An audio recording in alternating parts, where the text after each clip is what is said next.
Now next chapter is inheritance. आपण basic features of OP मध्ये बघितलेलं बघा इनहेरिटन्स. तर इनहेरिटन्स मीन्स व्हॉट तुम्हाला काय एक्सप्लेन केलेलं ऍक्सेसिंग द प्रॉपर्टीज ऑफ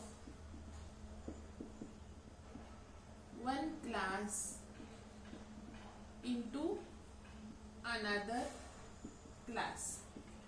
एका क्लासच्या properties means what variables and functions declare in the class. That variables and functions of a one class can be accessed by the another class. Okay, or object of the one class can access the members and variables of the another class. Okay, तर हे झालं what is mean by inheritance. Okay, तर तुम्हाला अजून एक point सांगितलेला using inheritance we avoid duplicate code, or in more technical word redundant code. redundant म्हणजे काय डुप्लिकेट कोड. आता मीच काय तुम्हाला एक एक्झाम्पल दिलं. सपोज मी एक स्टुडंटचा रेकॉर्ड करते. सो मी एक स्टुडंट क्लास घेणार. कोणता क्लास घेणार स्टुडंट क्लास. तर आपल्याला माहिती की प्रॉपर्टी सध्या मी फंक्शन कडे नाही जाते फक्त व्हेरिएबल्स. तर स्टुडंटचे प्रॉपर्टीज काय काय असतात त्याचा रोल नंबर असतो, नेम असतं, ऍड्रेस असतो, त्याच्यानंतर तो कोणत्या तरी कॉलेजचा असेल so college name, college address, त्याच्यानंतर कॉलेजचा फोन नंबर जे असेल ते. ओके, नाउ एक मला टीचर क्लास पण करायचा आहे. तर टीचरचे कोणते कोणते टीचरचा आयडी असेल, त्याचं नेम, ओके, ऍड्रेस, परत तो टीचर कोणत्या कॉलेजचा आहे, कॉलेजचा ऍड्रेस. ठीक आहे, मग आपण गेट डेटा फंक्शन लिहिणार. इकडे पण गेट डेटा फंक्शन लिहिणार. ज्या युनिक प्रॉपर्टीज आहेत की काय की रोल नंबर, नेम आणि ऍड्रेस हे युनिक आहे. त्याच्यानंतर आयडी, नेम आणि ऍड्रेस हे युनिक आहे. त्याच्यानंतर सी नेम आणि सी ऍड्रेस इथे पण तुम्ही गेट डेटा मध्ये लिहिणार आणि इकडे पण गेट डेटा मध्ये लिहिणार. मग तुम्ही पर्टिक्युलर एका कॉलेजचा जर डेटा स्टोअर करत असाल किंवा पर्टिक्युलर कॉलेजचा म्हणण्यापेक्षा कोणत्या पण कॉलेजचा आपण स्टुडंट करतोय आणि टीचर करतोय, हे दोन जर मी क्लास घेतले तर हे ह्या ज्या प्रॉपर्टीज आहेत ह्या कॉमन प्रॉपर्टीज झाल्या. टीचरचं कॉलेज नेम, कॉलेज ऍड्रेस आणि क्लास स्टुडंटचं कॉलेज नेम आणि ऍड्रेस. मग हा कोड आपण हे दोन्हीकडे डिक्लेअर करणार. ओके, जर आता सध्या माझ्याकडे इनहेरिटन्स कन्सेप्ट नाहीये तर इथे जे गेट डेटा फंक्शन असेल त्याला मी सी इन करेल, पुट डेटा जे असेल तिथे सी आउट करेल. हे दोन स्टेटमेंट सी इनचे वाढले, दोन स्टेटमेंट सी आउटचे वाढले पुट डेटा मध्ये. इकडे पण तसंच. ओके, मग आता तुम्ही जेवढे ऑब्जेक्ट घेणार तेवढे ऑब्जेक्ट काय करणार गेट डेटा फंक्शन कॉल करणार. सपोज मी इथे 10 ऑब्जेक्ट घेतले, इथे 10, तर 10 टाइम्स गेट डेटा म्हणजे 10 टाइम्स तुम्ही सेम नेम एंटर करणार इकडे पण. ओके, तर मग आता तुम्ही काय करणार की क्लास सेपरेट कसे करायचे. जर युनिक प्रॉपर्टीज असतील तर मी स्टुडंट आणि टीचर कंबाईन नाही करू शकत एकत्र. क्लास स्टुडंट आणि teacher I cannot combine that class. Okay, ते मला सेपरेटच करावे लागतील because roll number, name, address हे स्टुडंटलाच आहे आणि हे जे आहे ते टीचरचं नेम आणि स्टुडंटचं नेम मॅच नाही होणार आहे. जरी मॅच झालं तरी आयडी रोल नंबर तर डिफरंट आहे. सो या झाल्या युनिक प्रॉपर्टी. इथे मी टी नेम आणि टी ऍड्रेस देते म्हणजे तुम्हाला कन्फ्युजन नाही होणार. पण कॉलेज नेम इथे पण सी नेम आहे, इथे सी ऍड्रेस आहे, इथे सी ऍड्रेस आहे. मग हा जो रिडंडंट कोड आहे की ह्या क्लासमध्ये पण येतोय आणि ह्या क्लासमध्ये पण येतोय. सी इन करायचा आणि पुट डेटा करायचा, सी आउट करण्याचा. ठीक आहे, मग मी काय करणार ज्या कॉमन प्रॉपर्टीज असतील मल्टिपल क्लासमध्ये ज्या कॉमन प्रॉपर्टीज असतील त्या कॉमन प्रॉपर्टीचा कंबाईन करून एक क्लास क्रिएट करणार. ओके, त्या कॉमन प्रॉपर्टीजचा कंबाईन करून एक क्लास क्रिएट करणार. मग इथे मी प्रॉपर्टीज घेणार सी नेम, सी ऍड्रेस. म्हणजे मला एकदाच गेट डेटा मध्ये सी नेम, सी ऍड्रेस करावं लागेल. मग इथे 2 टाइम्स करायची गरज नाही. सपोज अजून आता कॉलेजमध्ये स्टुडंट असतो, टीचर, अजून स्टाफ वेगवेगळे असतात बघा. एक्झाम सेक्शन मधले असतात, ऑफिस सेक्शन मध्ये असतात. मग त्यांच्या तिथे पण सी नेम आणि सी ऍड्रेस येणार. म्हणजे कॉमन प्रॉपर्टीज आहेत इच अँड एव्हरी क्लासच्या त्या कंबाईन करायच्या आपण एका सेपरेट क्लासमध्ये. मग ह्या क्लास पासून आपण हे 2 क्लास काय करायचे डिराईव्ह करायचे म्हणजेच इनहेरिटन्स म्हणजे काय की तुम्ही एका क्लास पासून n number of classes derive करू शकता, 1 or more than 1. ओके, मग ते डिराईव्ह केल्यानंतर काय होतं की आता student can access the properties of class college, that is CNAME and C address, and teacher also can access the properties of CNAME and C address. That is, teacher can access the properties of the class college. Okay, ठीक आहे. हे काय झालं, कारण की आपण एक base class घेतला, ठीक आहे, त्याच्यापासून आपण हे दोन क्लास डिराइव्ह केले. त्याच्यामुळे काय झालं, student and teacher now can access the properties of the class college. मग त्याच्यामध्ये ते सेपरेट करायची गरज नाही. तुम्हाला एक रिअल टाइम सिनेरिओ दिलता की आपले जे पेरेंट्स आहेत त्यांच्या काही प्रॉपर्टीज आहेत ते आपल्यामध्ये इनहेरिट झालेले आहेत आणि प्लस आपल्या पण काही युनिक आहेत. ओके, म्हणजेच काय, स्टुडंट क्लास हे तुम्ही झाले, ठीक आहे, आणि कॉलेज म्हणजे तुमचे पेरेंट्स झाले. मग दोन क्लास पासून पण तुम्ही क्लास क्रिएट करू शकता, असं काही नाही. तर आपण हे सगळं बघणार आहे कसं करायचं. सो इथे दोन पेरेंट्स झाले आणि त्याच्यापासून असं पण असेल बघा, इथे दोन क्लास असतील आणि ह्या दोन क्लास पासून तुम्ही एक क्लास डिराइव्ह केला. म्हणजे हे झाले तुम्ही, हा झाला चाइल्ड आणि हे झाला पॅरेंट्स. म्हणजे ह्या दोन पॅरेंट्स पासून हा क्लास आपण क्रिएट केला. ह्याचं मिनिंग काय की ह्या क्लासकडे काही युनिक प्रॉपर्टीज पण असेल, but and also this class can access the properties of this two class. तसे आपल्या पॅरेंट्स कडून आपल्याला काही इनहेरिट होतात प्रॉपर्टीज त्यांच्या, आणि प्लस आपल्याच काही युनिक असतात, सेम तसंच. ओके, तर ह्यांनी काय होतं, रिडंडंट कोड पण अवॉइड होतो आणि प्लस आपण इझिली एका क्लासच्या ज्या प्रॉपर्टीज आहेत त्या इझिली ऍक्सेस करू शकतो. ओके, सो इनहेरिटन्सचे टाइप्स बघा काय काय आहेत, म्हणजे कोणत्या, जसं इथे एक सांगितलं बघा, एकापासून आपण मोर दॅन वन क्लास केले, इथे दोघांपासून एक केला. म्हणजे ह्या टाइपने आपण कोणत्या वेनी इनहेरिटन्स करू शकतो, कोणत्या वेनी आपण इनहेरिटन्स करू शकतो. According to that there are types of inheritance. बघा आता, सपोज स्टुडंट आणि टीचर हे दोन सेपरेट क्लास आहे. मग स्टुडंट क्लास टीचरच्या प्रॉपर्टीज नाही ऍक्सेस करू शकत आणि टीचर पण स्टुडंटचे नाही करू शकत. पण जर आपण इन केस, फॉर एक्झाम्पल सांगते, असं कधी होणार नाही स्टुडंट पासून टीचर, किंवा कारण की ते रिअल टाइम सिनेरिओज नाहीये. जर इन केस जर टीचर पासून आपण स्टुडंट केला असेल तर स्टुडंट टीचरचे ऍक्सेस काय करू, प्रॉपर्टीज काय करू शकतो, ऍक्सेस करू शकतो. बघा आता इथे तुम्हाला मी सांगितलं कॉलेज पासून आपण हे दोन क्लास केले. So student can access the properties of college and teacher can access the properties of college, but teacher and student are not inter related. And also college class also cannot access the properties of student and teacher because we have derived student and teacher class from college, not college from student and teacher. जसं आपल्या properties parents मध्ये नाही येणार, पॅरेंट्सच्या आपल्यामध्ये येणार, कारण आपण parents पासून चाइल्ड डेव्हलप झालेले. ओके, चाइल्ड पासून पॅरेंट नाही. सो पॅरेंट चाइल्डच्या प्रॉपर्टी नाही ऍक्सेस करू शकत, only child can access the property of parents. असं तर हेच आपण हे जे डेरिवेशन आहे की कोणत्या क्लास पासून कोणता क्लास कसा डिराइव्ह करायचा, मोर दॅन वन कसं करायचं, सिंगल कसं करायचं, तर त्याच्यावरून टाइप्स ऑफ इनहेरिटन्स आहे. आपल्याला सगळ्यांचे प्रोग्राम्स बघणार आहे आपण, म्हणजे पहिल्यांदा मिनिंग बघणार आहे, मग नंतर कसा डिराइव्ह क्लास करायचा ते बघणार आहे, आणि one by one all type of इनहेरिटन्सचे वन बाय वन प्रोग्राम बघणार आहे. ठीक आहे, तर फर्स्ट इनहेरिटन्स आहे single inheritance. Single inheritance means what? There is only one base class. Okay? आता मी तुम्हाला बुक मध्ये असं दिसेल बघा, एरो खाली असेल, पण एरो हा नेहमी कुठे असणार, वरती. बिकॉज बघा, म्हणजे ह्याचं मिनिंग असं नाही की डी पासून आपण बी डिराइव्ह केला.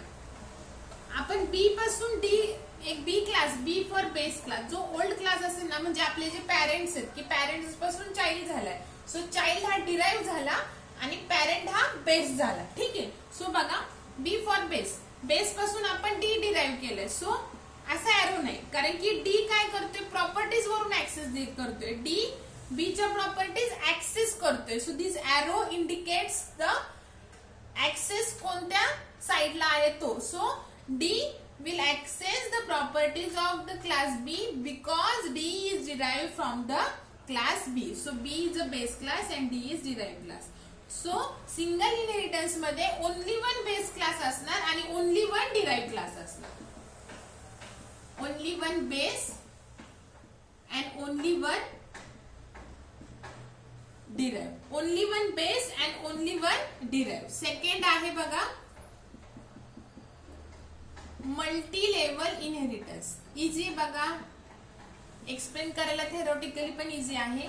Multi level inheritance. सपोज आता बीच क्लास नेम असं नाही, बीच असेल किंवा डीच असेल असं नाही. ठीक आहे. आता आपण आतापर्यंत किती टाईपचे क्लास नेम दिलेत. ए दिलंय, कुठे स्टुडंट दिलाय, कुठे एम्प्लॉई दिलेला आहे.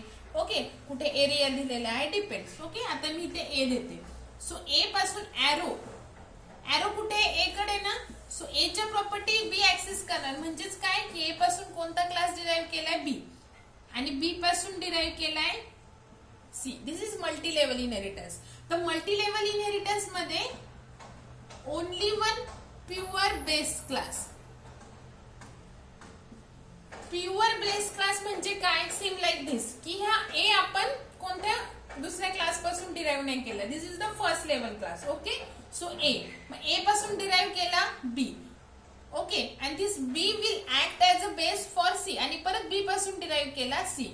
सो मल्टी लेवल मध्ये only one pure base class, एकच प्युअर बेस क्लास असणार आहे.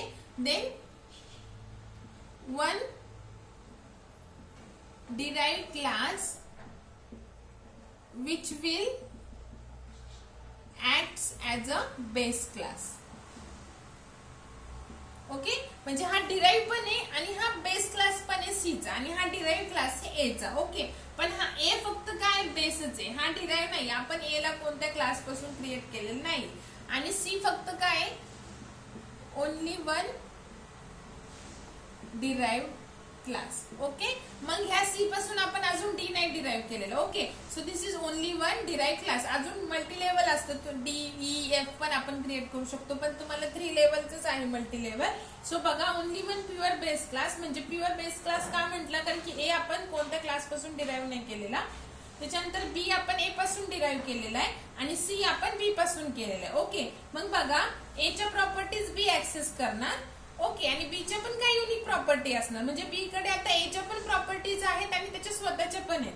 आणि सी बी च्या ऍक्सेस करणार, पण बी ए च्या ऍक्सेस करू शकतो. सो अल्टिमेटली सी पण ए आणि बी च्या प्रॉपर्टीज काय करणार, ऍक्सेस करणार. म्हणजे ग्रँडफादर, त्याच्यानंतर आपले फादर, आणि त्याच्यानंतर आपण, ही झाली ती लेवल. मग आपल्याकडे जे प्रॉपर्टीज आहेत त्या काही आपल्या फादरच्या असतील किंवा आणि काही ग्रँडफादरचे पण असू शकतात. सेम तसंच आपण ए पासून बी डिराइव्ह केला. सो बी कडे फक्त एच्या आणि त्याच्या स्वतःच्या प्रॉपर्टीज आहेत, पण बी सीच्या ऍक्सेस करू शकत नाही. जसं पॅरेंट आपल्या प्रॉपर्टीज ऍक्सेस करू शकत नाही तसं. So C can access the properties of B and A also. ठीक आहे. तर हे झालं मल्टी लेवल इनहेरिटन्स. त्याच्यानंतर third inheritance is multiple inheritance. Multiple inheritance मध्ये बघा, more than one base classes and only one derived class.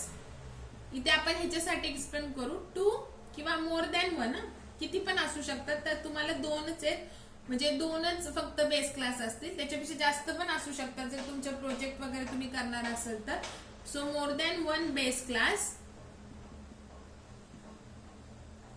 and only one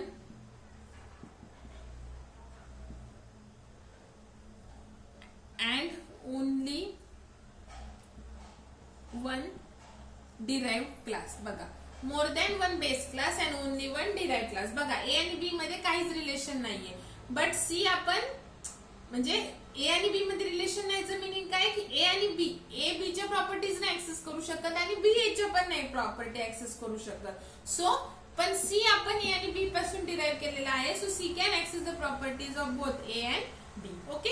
म्हणजे ह्याच्यामध्ये बघा, आपलं पॅरेंट्स आणि चाइल्डचं, सपोज इथे फादर आहे आणि इथे मदर आहे, तर हे दोन, हे जे both the father and mother हे डिफरंट जेनेटिक्सचे असतात. ओके. मग ते कंबाईन होऊन आपल्याला एक चाइल्ड आला. ठीक आहे. तर तो चाइल्ड हे दोघांच्या प्रॉपर्टीज घेतो, पण फादर आणि मदरच्या प्रॉपर्टीज मध्ये काहीच रिलेशन नसतं. ते this both are from the different genetics. ठीक आहे. तर हे झालं, ए आणि बी मध्ये रिलेशन नाहीये, म्हणजेच काय, for accessing the properties, but C can access the properties of both A and B class. ठीक आहे. Now fourth is hierarchical inheritance.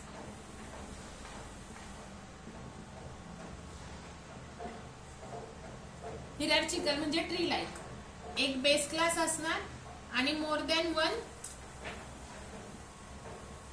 मी 2च काढते पण त्याच्यापेक्षा जास्त पण असू शकतात, more than one, only one base class and more than one ह्याच्या उलट. Okay, so only one base class आणि इथे मोर दॅन वन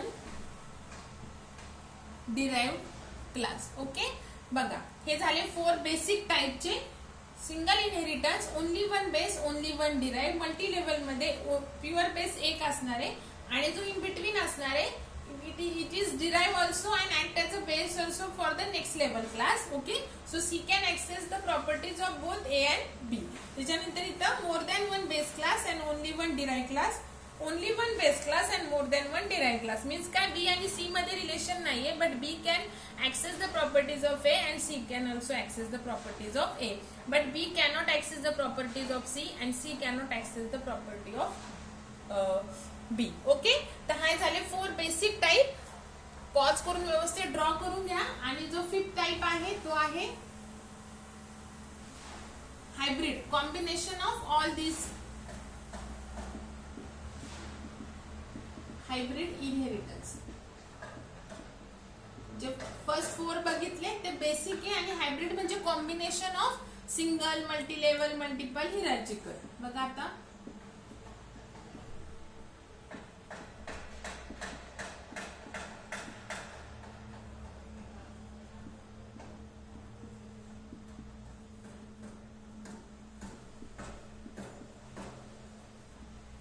एरो मध्ये आपलं जनरली आपल्याला सवय असते की टॉप टू डाऊन घ्यायचा एरो.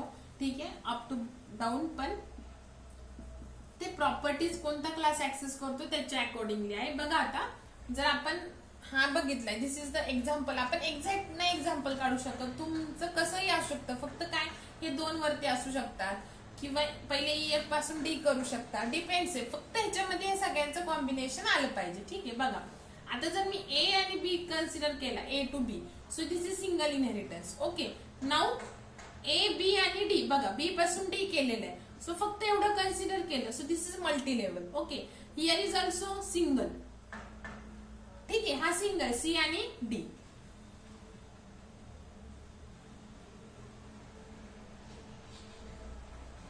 आता फक्त एवढं कन्सिडर केलं, more than one base and only one derive, more than one base and only one derive. तर हा कोणता झाला? मल्टिपल झाला, म्हणजे सिंगल, मल्टी लेवल आणि मल्टिपल. आणि हा कोणता झाला? DEF एवढं धरलं तर हिरार्चिकल झालं. Okay, so combination of all basic types of inheritance is called as hybrid inheritance. मग एखादी डायग्राम ड्रॉ करायची. ठीक आहे, आणि ह्याचा एकच प्रोग्राम आहे की जनरली येतच नाही हायब्रिड इनहेरिटन्स, पण आलं तरी आपण एक सिंपल प्रोग्राम घेऊन टाकूया. त्याच्यानंतर तुम्हाला असं एक 6 मार्क्सला प्रोग्राम लिहायला येतो बघा. डायरेक्टली असे क्लासेस दिलेले असतात. सपोज स्टुडंट देतील, टीचर देतील, अजून जो अदर स्टाफ आहे तो देतील, तर कॉलेज देतील. असं एक डायग्राम तुम्हाला ड्रॉ करून येते आणि मग त्याच्या अकॉर्डिंगली तुम्ही फक्त प्रोग्राम लिहायचा. अकॉर्डिंग टू दॅट डायग्राम तुमचं इनहेरिटन्स झालं पाहिजे. आता हा कोणता आहे बघा? हिरार्चिकल इनहेरिटन्स आहे. मग अशी एक डायग्राम कंपल्सरी ड्रॉ करायला थेरी पेपरला येतेच आणि 6 मार्क्सला प्रोग्राम येतो. एकदम इझी प्रोग्राम्स आहेत त्याचे. ठीक आहे, तर हे झाले टाइप्स ऑफ इनहेरिटन्स. तर आज आपण एक सिंगल इनहेरिटन्स मध्ये 2 टाइप आहेत परत. त्यातला आपण एक बेसिक बघूयात आज आणि मग नंतर उद्या नेक्स्ट. नाऊ आता आपल्याला बेस क्लास म्हणजे जे आतापर्यंत आपण क्लासेस बघितलं तो सिंटॅक्स फॉलो होणार बेस क्लासला. सिंटॅक्स असणार आहे डिराइव्ह क्लासला. सिंटॅक्स फॉर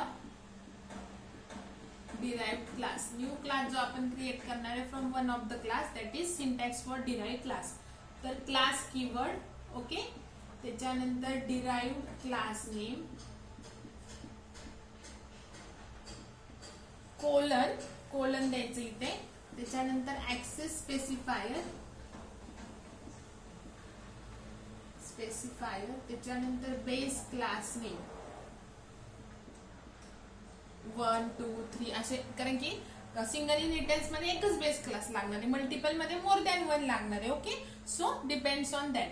मग इथं बेस क्लास 1, बेस क्लास 2 असं द्यायचंय. ओके, नाऊ स्टार्ट आणि एंड सेम. मग इथे मेंबर व्हेरिएबल डिक्लेरेशन, इथे डिराइव्ह क्लासचे युनिक मेंबर्स येणार. सो इथे असं लिहूयात member variables and functions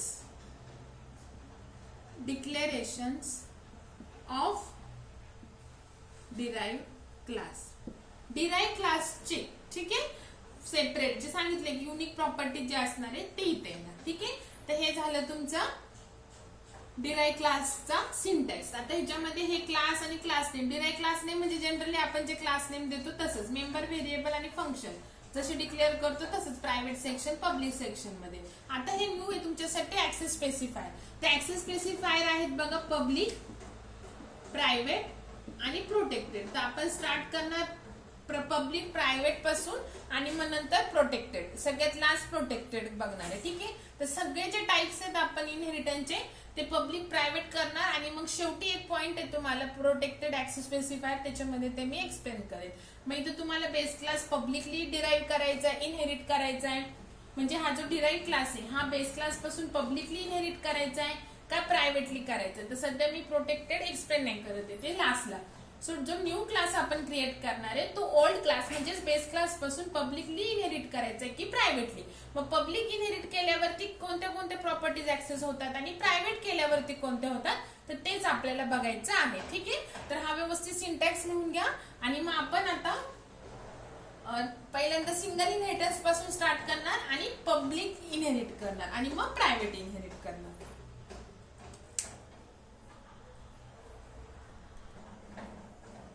next आता आपण सिंगल इनहेरिटन्स पब्लिक आणि प्रायव्हेट कसं ऍक्सेस करायचं ते बघणार. तर फर्स्ट पब्लिकली इनहेरिट करणार.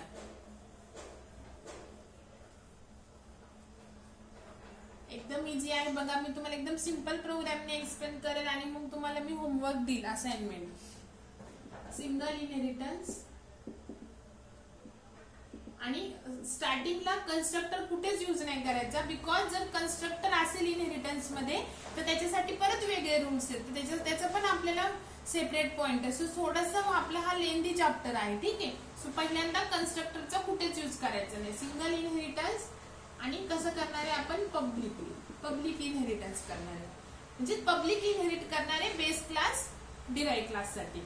तर आता पहिल्यांदा बेस क्लास म्हणजेच काय आपला जो ओल्ड क्लास आहे तो लिहून घेऊ जसे आपण आतापर्यंत क्लासेस लिहित होतो तसंच. आणि कन्स्ट्रक्टरचा यूज करू नका बिकॉज इनहेरिटन्स मध्ये कन्स्ट्रक्टरचा यूज हा थोडा डिफरंट वेने करावा लागतो. त्याच्यासाठी सेपरेट पॉइंट आहे, परत एकदा सांगते. नाहीतर मी जो होमवर्क दिलं तर ते तुम्ही कन्स्ट्रक्टरने करता तर तसं करू नका.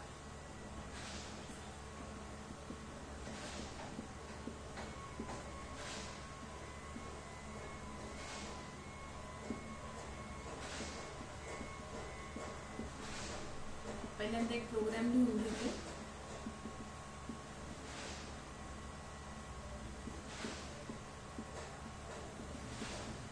सिंपल, जास्त आपण काय फंक्शन्स टाकणार नाही. गेट आणि पुट आपला बेस क्लास झाला. ह्याला काही सिंटॅक्स नाही. सिंटॅक्स कशाचा होता डिराइव्ह क्लासचा. तर तो जो सिंटॅक्स आहे तो व्यवस्थित आधी लिहून घ्यायचा. Class keyword then derive class name. तर डिराइव्ह क्लास नेम मी आता सपोज बी लिहिते, नंतर कोलन आणि पब्लिकली करायचं. ऍक्सेस स्पेसिफायर पब्लिक आणि ए.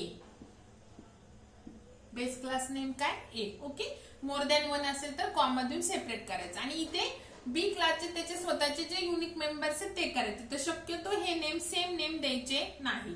सपोज इथे ए बी आहे गेट डेटा पुट डेटा ते सोडून नेम द्यायचे. सपोज मी इथे इंट सी.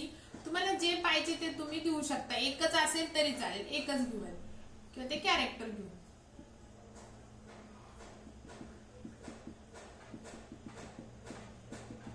परत ती व्हॅल्यू घेण्यासाठी एक व्हेरिएबल एक फंक्शन आणि व्हॅल्यू डिस्प्ले करण्यासाठी.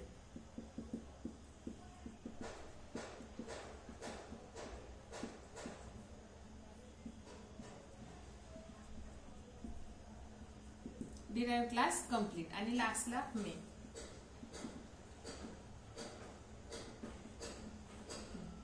आता बघा तुमच्याकडे दोन क्लास आहे. आतापर्यंत तुमच्याकडे एकच क्लास होता आणि त्याचं तुम्ही ऑब्जेक्ट क्रिएट करत होता. आता इनहेरिटन्स मध्ये more than one classes obviously असणार आहेत. इनहेरिटन्स मोर दॅन वन असेल. सिंगल इनहेरिटन्स मध्ये 2 असणार. मल्टी लेवल मध्ये 3 असणार.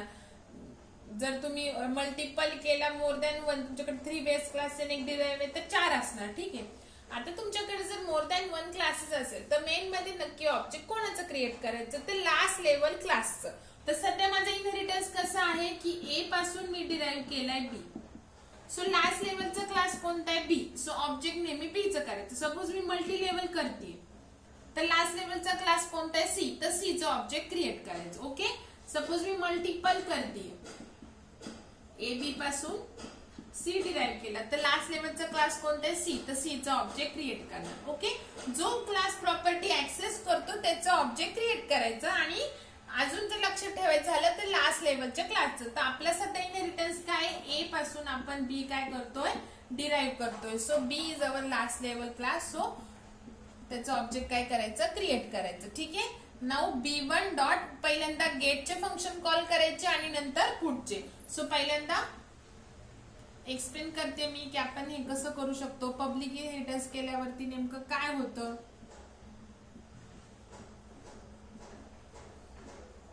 दोन व्हॅल्यू पास करायचे. फ्लोट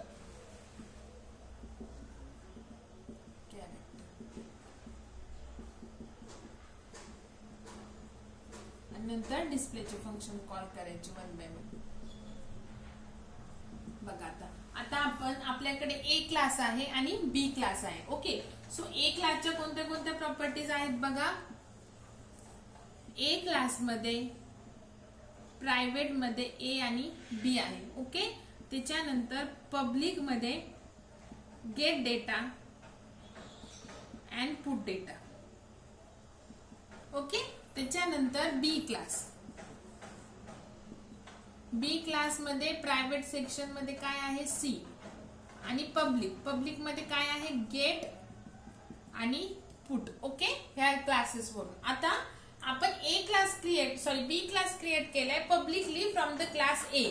जेव्हा आपण बेस क्लास इनहेरिट करतो पब्लिकली तेव्हा बेस क्लास मधले जे पब्लिक आहेत पब्लिक मेंबर्स मग ते फंक्शन असतील आणि व्हेरिएबल्स असतील. पण सध्या आपल्या क्लासमध्ये फंक्शन्सच आहेत. मी मेंबर्स म्हणते. सो जर आपण पब्लिकली क्लास डिराईव्ह केला तर बेस क्लास मधले जे पब्लिक मेंबर्स आहेत ते पब्लिक होतात डिराईव्ह क्लासचे. आता तुम्हाला माहिती आहे डिफरन्स बिटवीन पब्लिक आणि प्रायव्हेट काय की प्रायव्हेट मेंबर्स आपण मेन मध्ये युजिंग ऑब्जेक्ट ऍक्सेस करू शकत नाही. पब्लिक मेंबर्स ऍक्सेस करू शकतो. बघा क्लास ए चे जे पब्लिक मेंबर्स आहेत ते पब्लिक होणार डिराईव्ह क्लासचे. म्हणजेच काय जर तुम्ही एक क्लास डिराईव्ह केला publicly from the base class then public members of the base class becomes the public members of the derived class. मग public members of the A class कोणते गेट डेटा आणि पुट डेटा. तर ते आता बी क्लासचे पण members होणार. जरी आपण बी क्लास मध्ये लिहिलेले नाहीये तरी सुद्धा बिकॉज आपण तो पब्लिकली इनहेरिट केलेला. तर काय सांगितलं जर आपण डिराईव्ह केला class publicly from the base class then the public members of the base class becomes the public members of the derive class. So public मध्ये जेवढे मेंबर्स आहेत पब्लिक सेक्शन मध्ये ते सगळे आपण ऑब्जेक्टनी ऍक्सेस करू शकतो. म्हणजे ए आणि बी डायरेक्टली ऍक्सेस करणार नाही बिकॉज हे इनहेरिट होतच नाही. प्रायव्हेट मेंबर्स इनहेरिट होत नाही. ठीक आहे. मग बघा आता आपण इथं B1 डॉट गेट डेटा आता गेट डेटा कॉल करू शकतो कारण की बी चं मेंबरच ते त्याच्या ऑब्जेक्टने आपण कॉल करू शकतो. फक्त कंट्रोल तुमचा ए कडे येणार आहे. बाकी ते सगळं सेम होणार. मग गेट इथे येणार C. B1 put data A B display होणार आणि सी डिस्प्ले होणार. हे सगळं सेम आहे बाकीचं. ठीक आहे. तर हे झालं पब्लिकली इनहेरिटन्स. तर व्यवस्थित लिहून काढा. आता आपल्याला करायचंय प्रायव्हेट. पॉज करून व्यवस्थित लिहा आणि लगेच प्रोग्राम करून बघा म्हणजे तुम्हाला प्रॉपर कळते. आणि ते मी जसं तुम्हाला जे प्रोग्राम्स करून दिलेत बघा तिथे मी तुम्हाला व्यवस्थित फॉर्मॅटिंग करून दिलेले. ए इज इक्वल टू असं व्यवस्थित डिस्प्ले करायचं म्हणजे तुम्हाला कळतं की नेमकं काय डिस्प्ले झालेलं आहे ते. मी जे तुम्हाला एक मागच्या वीक मध्ये जेवढे .cpp फाईल सेंड केल्यात ना तर प्रॉपर तसे प्रोग्राम करायचे. फक्त इथे जरी मी डायरेक्ट लिहिला असेल तरी तुम्ही प्रॉपर इथे डिस्प्ले करायचं म्हणजेच तुम्हाला हे आउटपुट कळेल की कुठून काय नेमकं डिस्प्ले होतंय. ठीक आहे. तर हे झालं तुमचं सिंगल इनहेरिटन्स पब्लिक. आता प्रायव्हेट बघायचं. प्रायव्हेट मध्ये सगळं सेम फक्त मी इथे प्रायव्हेट लिहिणार. नाव मी इथे प्रायव्हेट लिहिलं की हे दोन स्टेटमेंटला एरर येणार गेट डेटा आणि पुट डेटा. बघा आता काय येणार मग असे आपण पब्लिकली इनहेरिट केलं. तर जेव्हा आपण पब्लिकली इनहेरिट करतो तेव्हा बेस क्लासचे पब्लिक मेंबर्स पब्लिक होतात बी क्लासचे. सो हे पब्लिक सेक्शन मध्ये एवढे मेंबर्स आहेत, हे त्याचे स्वतःचे आणि हे ए कडून इनहेरिट झालेले. सो हे पब्लिक आहे, सो आपण त्या ऑब्जेक्टने ऍक्सेस करू शकतो. पण आपण क्लास आता बी क्लास डिराईव्ह केलाय privately from the base class A. So ह्या केसमध्ये private members of the base public members of the base class becomes the private members of the derived class. म्हणजे कोणत्याच केसमध्ये बेस क्लासचे प्रायव्हेट मेंबर ऍक्सेस होणार नाही. ठीक आहे, प्रायव्हेट मेंबर्स बेस क्लासचे कधीच ऍक्सेस होत नाही. बघा, जर पब्लिकली डिराईव्ह केलेलं तर काय होतं, public members of the base class becomes the public of the derived class. आता प्रायव्हेटली केलं the public members of the base class becomes the private members of the derived class. So get data put data आता कुठे येणार, public private मध्ये येणार. Privately inherit केलं तर public मेंबर्सच, नॉट प्रायव्हेट, पब्लिक मेंबर्सच प्रायव्हेट होतात बेस क्लासचे, डिराईव्ड क्लासचे. Public members of the base class becomes a private members of the derived class. So private members आपण कधीच ऑब्जेक्टने ऍक्सेस करू शकत नाही. आपण प्रायव्हेट मेंबर्स कधीच ऑब्जेक्टने ऍक्सेस करू शकत नाही. हे मी तुम्हाला स्टार्टिंगला सांगितलेलं आहे जेव्हा आपण क्लासेस सुरू केलेले. मग आता हे जर प्रायव्हेट मेंबर्स, आता मी फक्त गेट आणि पुटच बीच्या ऑब्जेक्टने करू शकते का, कारण की बी मध्ये आता फक्त पब्लिक मध्ये गेट आणि पुटच आहे. बट हे प्रायव्हेट तर आहे, जसं आपण सी ऍक्सेस केला तसंच आपण गेट डेटा, जसं सी आता प्रायव्हेट आहे बीचा, तसंच गेट डेटा आणि पुट डेटा पण आहे. सो इथे आपण गेट डेटा कॉल करणार. ह्याला म्हणतात नेस्टिंग ऑफ अ फंक्शन. एका फंक्शन मध्ये दुसरं फंक्शन कॉल करायचं. तर इथे मी पास करणार आणि इथे पुट डेटा. जसं आपण सी ऍक्सेस करतोय ना, सी व्हेरिएबल आहे, हे कसं ऍक्सेस करतोय, प्रायव्हेट आहे तर पब्लिक फंक्शन मध्ये, तसंच गेट फंक्शन ऍक्सेस करायचं म्हणजे काय, त्याला कॉल करायचं. जसं सी प्रायव्हेट आहे बी क्लासचं, तसं गेट डेटा आणि पुट डेटा पण आहे. सो सी जसं गेट आणि पुट मध्ये ऍक्सेस होते तसंच गेट डेटा आणि पुट डेटा पण ऍक्सेस होणार आहे. मग आता मी b1 डॉट गेट जर कॉल केलं तर इथे कंट्रोल आला, सी मध्ये एक्स ची व्हॅल्यू गेली, इथून कंट्रोल गेट डेटा कडे आला, इथे 10.3.14 केलं, हे असाइनमेंट झालं. परत इथं हा जो एक्स होता तो ह्या सी मध्ये गेला, गेट फंक्शन कम्प्लीट, इथे आलो, पुट फंक्शन कॉल झालं, इथून पुट डेटा कॉल झाला, ए आणि बी डिस्प्ले झालं, परत डिस्प्ले सी झाला, function M complete, return 0. Okay, तर हे झालं तुमचं सिंगल इनहेरिटन्स पब्लिक आणि प्रायव्हेट. पब्लिक इनहेरिटन्स असेल, सिंगल इनहेरिटन्स जर आपण पब्लिकली केला असेल तर public members of the base class becomes the public members of the derived class. आणि जर प्रायव्हेटली केला असेल तर public members of the base class becomes the private members of the derived class. So we cannot access that members using the object of the derived class. तर हे झालं आपलं single इनहेरिटन्सचे दोन्ही पण टाइप्स.